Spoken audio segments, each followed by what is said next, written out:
Hello, hello. Welcome to Leap Taken. This is Mika here at Leap Taken. I talk about all things witchy, craft related, law of attraction, manifesting, esoteric, and everything else in between. And today we're going to talk about the witchcraft tools I can't live without. And I am being very dramatic. Please know I'm being very dramatic when I said I can't live without that, although sometimes it does feel that way. It does feel, it's like, oh, I have to have this. uh, However, the reality of it is I don't have to have any of the things that I'm about to get into, but I sure do enjoy it. But more about that, so I'm just going to jump right in um, and get into it. So okay, the title, yes, again, is dramatic. I know I can practice magic without the tools. I know this, but I like the tools. And like I said, I'll get more into why I think tools can be actually very helpful. But anyway, so here we go. Candles. I want to get into it. My candles. I am a witch fire is definitely my element. And candles represent more than just fire magic, by the way. But the color correspondences as well resonates with me with candles.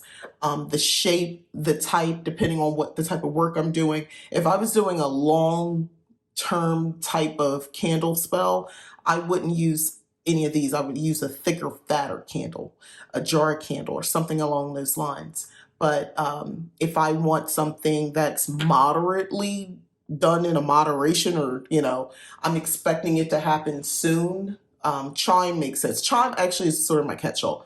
A tea light for like quick things, like when I'm trying to connect, or I'm setting a tone, a mood. I like to use tea light candles. And here's the thing, you can use a bunch of tea light candles when you're really trying to kind of put more impact. The sheer number, and then that's a whole other thing, numerology. Like, candles are never just about candles. It's like color correspondence. How many candles do you have? How many candles do you have in that color? The shape, geometry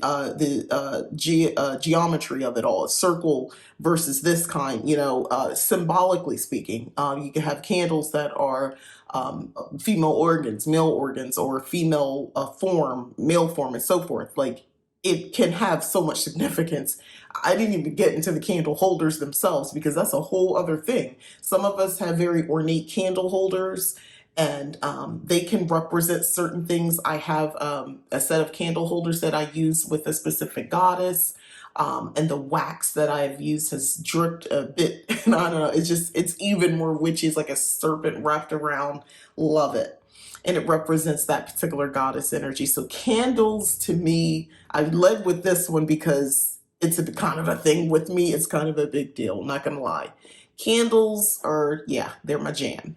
And I can get a lot of there's not much spell work. Most of the spell work I do, there's some sort of candle element in it. It resonates with me. It works. I love it. And then, speaking of candles, one thing I didn't mention is you can also use scented candles. I have one over here. This is actually they're all store bought, but this is a scented candle from Target. And I just want to tell you about this. The scent itself, the color, also has a certain correspondence and can resonate and aid to a spell. So don't be turned off. Some people think it has to be unscented. It has to be there. First of all, there's no such thing. It has to be. It can be what you need it to be for the spell that you're doing. So just there. That's how I operate anyway, and it works for me. Okay, so the next thing is incense. So if you watch this channel, you've probably seen incense sticks here. I've used those before, so I'm not going to show that. But one of the things that I'm working on right now, and I just shaped it in this mold, but this is actually incense. It's the herbal blend. And I just squeezed it, but I'll make them smaller. But this is just the first one, but you get the general idea. And I'll burn this. And this is incense. Yeah, so you can burn it. So it's not always the incense sticks, and making it is not that difficult. I used to think it was. It's really not. Honestly, I didn't do anything but work these herbs with my hands. You can use a mortar and pestle as well. I did do a little bit of combining with that, but mostly I just used my hands.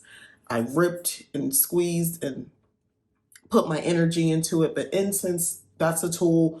or supply, I should say, that I also enjoy using. I think it's great for offerings to gods and goddesses that you're working with, even to ancestors, spirit in general.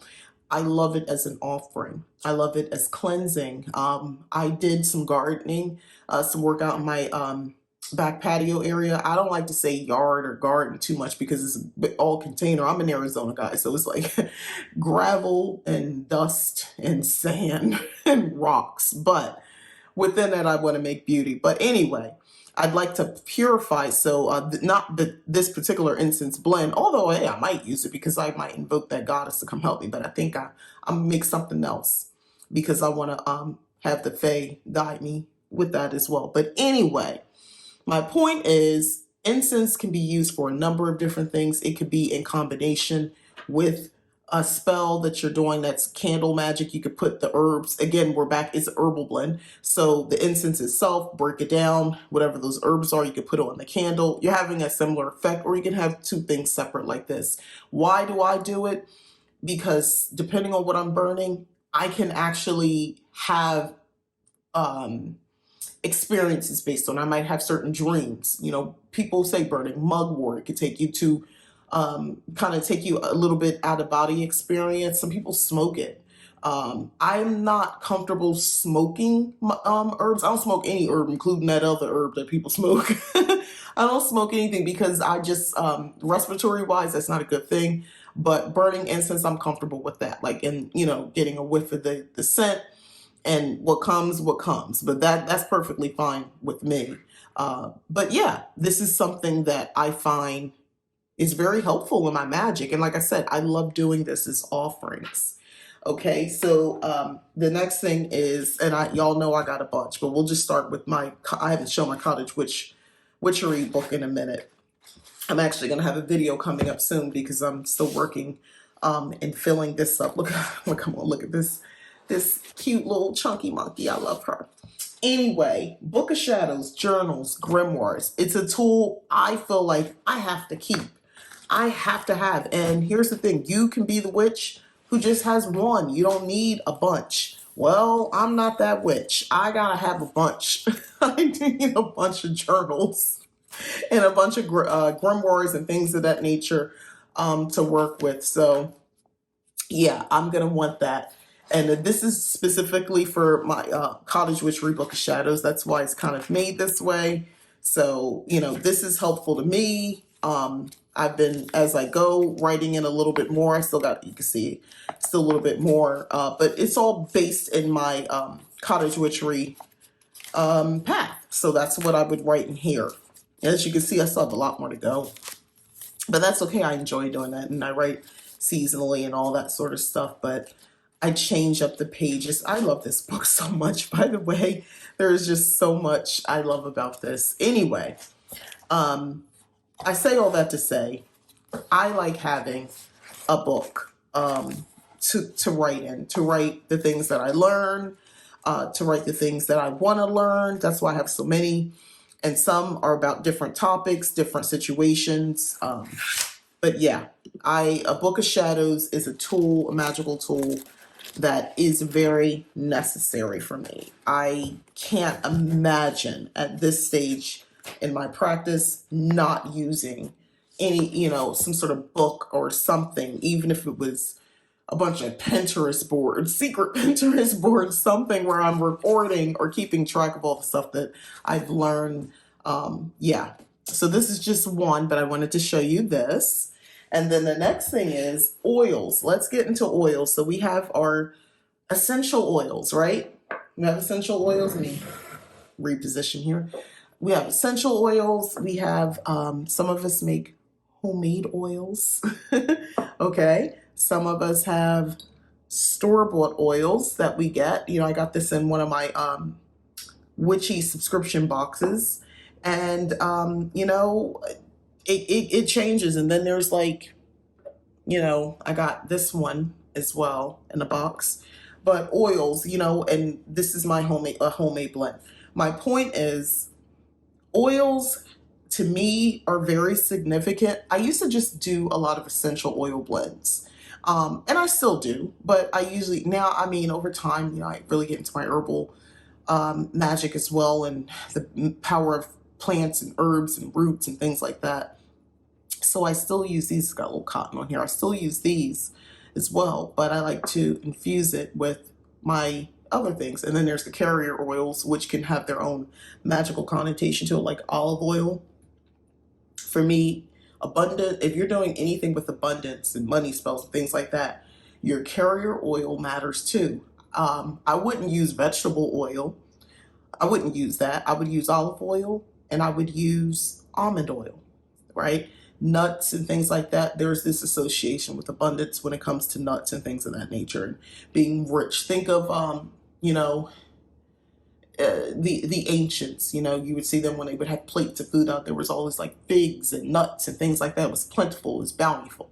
So think like that, and olives as well. But anyway, yeah, so I am, someone who likes to keep my oils.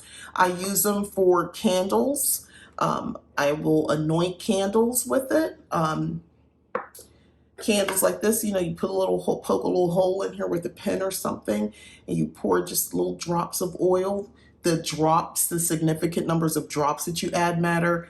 The direction that you're rubbing the oil, if you're rubbing the oil towards you versus away from you, matters. And then with that, you can take, again, an herb after you put it on the candle and roll it in with the oil.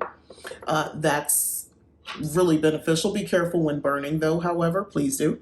But the oil itself can be very powerful. Now, that's just for dressing candles and things like that. I didn't get into making oils to put on you, to put on your hands, to put on your hair, your scalp, your body. Oils to anoint doorways and things of that nature. You put a little dab in your car for protection. The oil itself is the spell. These oils can become they have their own organic properties. They have their own related correspondent magical properties or metaphysical properties, and you're just using it. You're activating it. Say some words, say something as you use them. I would just say that. And as fun as it is to purchase other people's oils, as obviously I have, to be honest, I use my oil blends that I create mostly. I usually try to label them. I did not label this one, but this one, for instance, this was a Samhain manifesting oil that I made with my coven. And this is a very powerful oil. And I keep it on a charging plate that I actually got from one of my crystal boxes, not crystal boxes, goddess provision boxes that I received. So yeah, there's that. I'm just gonna put some of this back so I don't lose track of what I'm doing. So oils, noun, here's something fun, cauldrons. So I'm not gonna open mine because I actually am actively having something in here. I was burning. And I'm going to take this outside and finish burning it so I don't set off the rest of my smoke alarms. But I got this off of Amazon, by the way. This is a really good size one, so you might like that, as opposed to the one I used to have. And I just have something. I use this to put my herbal blends in, or sage sticks and things like that to make it go out. But this is a small little cauldron that I got. I know a lot of people started off with little cute ones like this. I still use mine, obviously, so I didn't stop using it, but your cauldron could be this too. Don't get it twisted. This could be your cauldron, a lid, a tin lid, some fireproof container is the key. So this needs to be your cauldron. If you can't get this and you don't have this, this is just perfectly fine. Don't, get caught up in too much of the aesthetics, but if you're able to get involved, do it. Now, cauldron, why is this a tool? I did not always use a cauldron, even my little one. I did not always have it. So now it's been years though that I have, and the practicality of it, for instance, for things like this. Otherwise, I used to use like a incense holder to put my sage stick down on. But the practicalities, that's one. And then there are times I realized I wanted to burn things. I wanted to burn incense. I wanted to burn papers and things of that nature for releasing spells and things, things of that nature. So I wanted a fire safe bowl, cauldron, to do so. So it was definitely from a very witchy practical reason that I purchased them. But you know, this really helped me for years just using this one. And this is relatively cheap when I got it, but it meant the world to me when I did, because I felt like a real witch because I had a cauldron. This one, I had this sitting on my altar, my working altar, and I've only been using it really since the end of last year. I think I even showed this in a video, a witchy review of things that I like, an Amazon haul or something, but I hadn't used it. I'm one of those people, I buy things because I know it's the right thing. I just don't know when I'm supposed to use it. And now, the way I use this now, y'all, I'm glad I waited because it makes perfect sense. And this is still, like I said, still in a practical witchy sense. This is still very much part of my witchcraft. But these tools are beautiful because they represent, because I intend for it to represent something deeper, you know, especially my big belly one here. She's been my workhorse. And she's, you know, small but mighty. And she has made many things manifest in my favor. And I will appreciate her. But big girl over here is doing goddess work for me. She is really helping me. She is aiding in my rituals and my spellcraft in a beautiful way and in a way that resonates with me. She holds the things that I don't want. She holds the things that I am attracting. She holds the things that I don't know what to do with. And as I burn it, she sends it into the universe, into the ethers, and then I get answers. Like, she is my new workhorse, and she's mighty, and she's heavy, and she's good and thick, and she can handle it. And I'm very appreciative of her. Yes, I gave her a gender. All of them, they have genders indeed. Okay, so we got cauldrons. Now let's get into the other thing. Crystals. Let's get into some crystals. So for the longest time, guys, for the longest time, I had, and I'm trying to pull this over, bare bones crystals.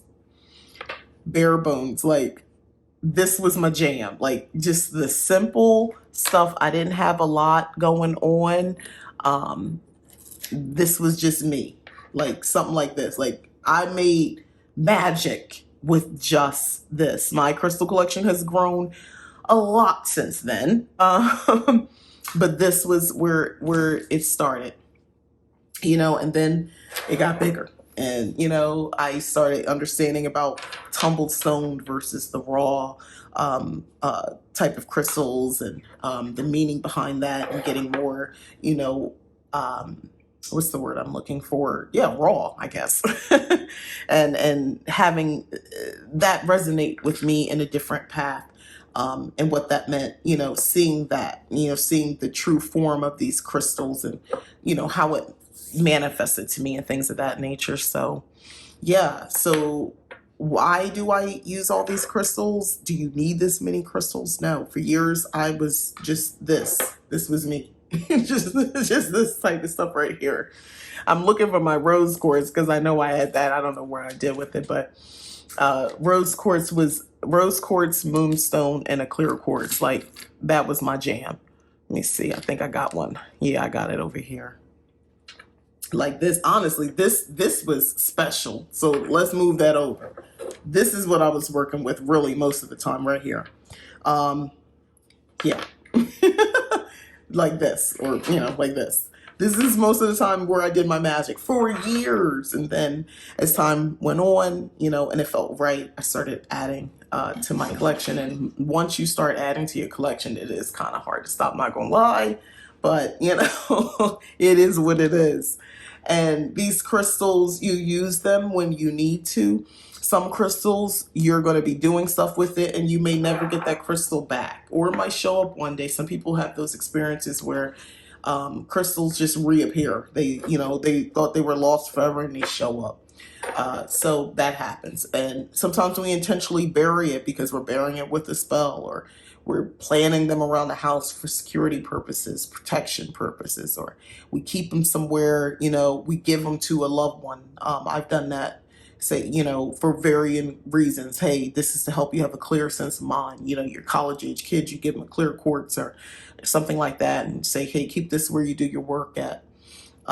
That sort of stuff, or black obsidian when you're trying to make sure your loved ones are protected if they're away from home, that sort of stuff. Or it stays in a book bag, it stays under their bed, it stays under your bed. You get my point. You use these as you will, but for me, I kind of just gave away what I use these for. It's kind of a big deal for me.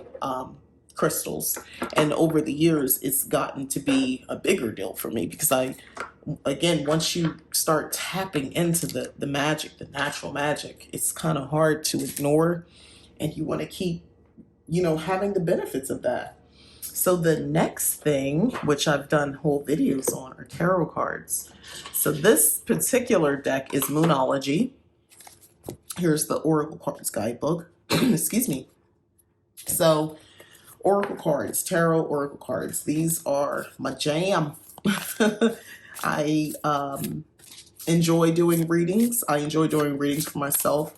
This is a tool, one of many tools. I have a bunch of cards, but I literally use these cards every moon cycle when I'm working with my coven. We always do one not cycle, but like new moon and full moon when we do rituals. This is happening no matter what. I'm pulling a card. And this has come up quite a few times. A new start is coming for the new moon. Nice. So anyway, this is happening. This deck of cards, by the way, is beautiful. If you had never seen these before, these are actually really beautifully illustrated. The messaging is on point, and I thoroughly enjoy these cards. So yeah, definitely use my cards, and those are like just some popular oracle cards. Now I'm going to show you my tarot. And I bought this lovely holder. Halloween time, I like to get my supplies, my witchy supplies, around Halloween, because you can. Because you can. And this was something they sold at like Spirit Halloween. Somebody thought probably, oh, this is cute decor, but I some cards in here. Now, which cards I keep in here, I don't know. I let my intuition guide me. This is a newer deck that I purchased. And I'm just getting into it. But anyway, the deck, it doesn't matter. That's not what this is about. But the point is, these are some oracle cards. Tarot cards that I use. And tarot is a big part of my practice. It's a big part of learning for me. And I've gained like crazy knowledge, and gleamed into the future and gleamed more into the past because of my oracle and tarot cards. So I'm definitely loving having tarot cards as my tools that I sort of need. Now, can I survive? Yes, but man, it's so helpful. And kudos to those of us who say things or believe they don't need cards. I've heard it. Well, I'm just gonna be real honest with y'all. In more than one space, I've heard someone criticize and say basically that if you have to rely on oracle cards or tarot cards, you're not really that powerful. You're not really that intuitive. You're not psychic or whatever. You shouldn't need that. You could just should be able to look at somebody and know what's going on. Listen, kudos to you that's your ability. The reality of it is we are all made up a little differently. And maybe if if this was a time when, religious dogma and, evil men who wanted to subjugate and control the general public, and they didn't get their way and create religious systems to keep the public in line. Maybe if we hadn't succumbed to that as a society, things would be different. Things would be a little different. And maybe I would have had knowledge, taught to me and passed down. And, I would have had that ability would have been honed in me. It would have been coaxed and nurtured in me to be able to do that. So, you know what? Kudos to you if you have that ability. I think that is awesome that, you're able to divine that way all the time. And you don't need any sort of resource to help you. But for the rest of us, you know what? We're doing okay. And you know what? This is helpful to us, and we're working with what we have. We have a gift. We use resources and tools to help guide us and help direct us and give it meaning. Because you know what? We're probably not as, lucky as you. Obviously, that information, you didn't need to be taught. It didn't need to be nurtured in you. You just tapped into it, and that is awesome. So, for the rest of us, give us a little grace, okay? Yeah. So, so that's the card. So the other thing that I find is super helpful, and this is a craft that I recently did, are sigils. This is a coaster, just a little project that I did, and I just happened to pick coasters because it was just something practical that I can give. And this is one of my kids' names. Anyway, yeah. So it's a coaster for you to just plop, put your drink on. That's it. That's nothing fancy here except this part. These sigils that I've created matter. They represent something. And this is a tool that I've really gotten used to just naturally employing. This is one of my sigils that I work on, but these have significance to me. They mean something to me. And yeah, this is something that's become important and effective, and they work. It works. I have several. I have protection ones around that I'm not going to show right now, but yeah, this is kind of a big deal in my practice as of late, especially as sigil magic. It seals spells. You can get more into that. You can make them bigger. You can draw them on the walls. If you're painting your house, first do the sigil and then do the actual paint, but that's powerful as well. Please don't underestimate, especially for protection and attraction magic. I think it's wonderful. For me, love it. The other thing, you can see I got like all my supplies on already. The other thing I want to point out to you is this. This, let me make room, is a wand. Now, I don't have many wands at this time. I just have this one. This is wooden.